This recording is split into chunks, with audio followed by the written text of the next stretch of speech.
नमस्कार, તમે જોઈ રહ્યા છો ભારત અખંડ ન્યૂઝ 24/7 સત્ય કી ખોજ में। વાલોડ તાલુકા બેડકુવા ગામે પાંજરામાં દીપડી પુરાઈ। તાપી જિલ્લા વાલોડ તાલુકાના બેડકુવા ગામે ધનડુંગરી ફળિયામાં રહેતા યતીનભાઈ મહેશભાઈ ગામિતની અરજીના આધારે પાંજરું મૂકવામાં આવ્યું। તે પછી મટસકે 5 કલાકે પાંજરામાં 5 વર્ષની દીપડી પાંજરામાં પુરાઈ।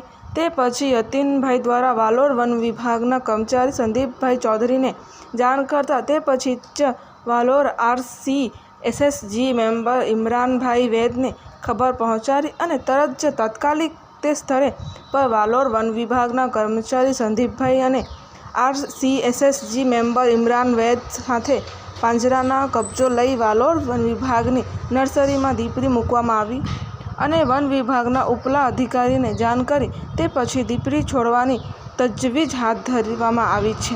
તમે ચેનલ પસંદ આવે તો લાઇક, શેર, સબસ્ક્રાઈબ કરો। ધન્યવાદ।